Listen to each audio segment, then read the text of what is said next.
Salut à tous, c'est la Plaine du Foot, on se retrouve aujourd'hui pour une nouvelle vidéo, j'espère que vous allez bien.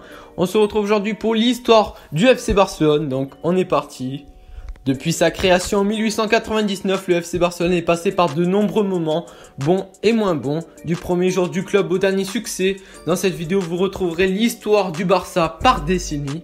La création du club s'est effectuée en 1899 et Joan Gamper, fondateur du club, a été l'âme et le promoteur du processus pendant les 25 premières années. Son engagement envers le FC Barcelone va au-delà de ses facettes comme joueur, dirigeant et président. En novembre 1908, le club semblait toucher fond avec 38 socios qui étaient sur le point de l'abandonner.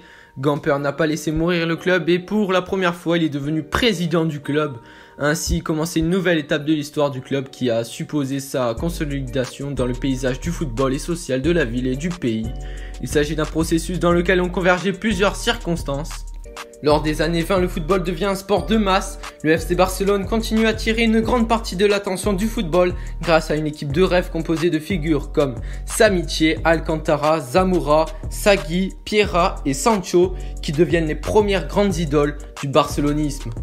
Le FC Barcelone était engagé envers la situation sociale, politique et culturelle qui était initiée par la Généralité de Catalogne. Les moments les plus amers de l'histoire du FC Barcelone ont été les premières années de l'après-guerre. Il s'en est fallu de peu que le club disparaisse. La dure répression et l'épuration menées par les autorités militaires et civiles dans leurs discours ont dénaturalisé le club.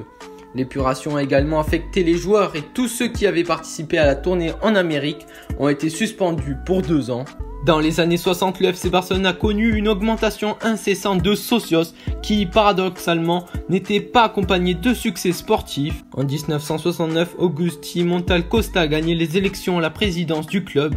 Son programme insistait sur l'implication des socios avec l'engagement d'essayer que l'opinion de tous soit reflétée à travers le vote. En 1973, Montal a été réélu président. Il s'était présenté sous le slogan « Le Barça est plus qu'un club ».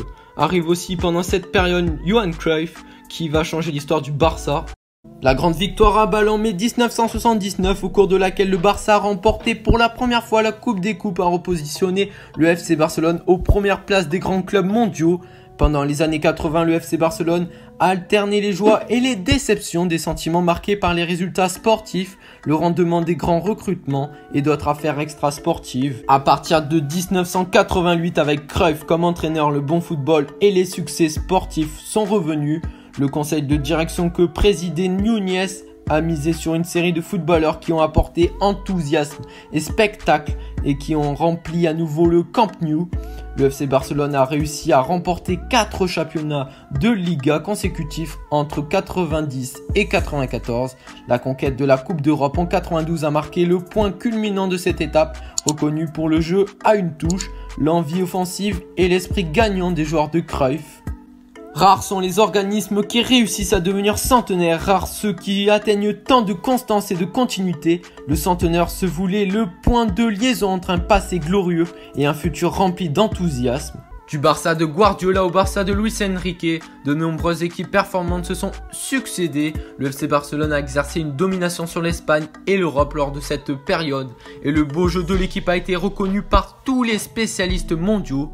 De plus, le succès du football a été accompagné du succès des sections du FC Barcelone. En 120 ans, le FC Barcelone a réuni 26 titres de Liga, 5 Ligues des Champions, 3 trophées de mondial des clubs de la FIFA et 30 Coupes du Roi. Le Barça est le club européen le plus titré du 21e siècle et l'un des clubs le plus titrés de l'histoire. Le meilleur buteur est bien évidemment Lionel Messi avec un total de 603 réalisations. Le joueur le plus capé est Xavi avec 767 apparitions. Donc voilà, c'est la fin de la vidéo, donc j'espère qu'elle vous aura plu. Si c'est le cas, n'hésitez pas à mettre un petit pouce bleu et à commenter si elle vous a plu. Et à vous abonner, ça me ferait super plaisir. Allez, ciao à tous pour une nouvelle vidéo, c'était la Plaine du Foot. Ciao!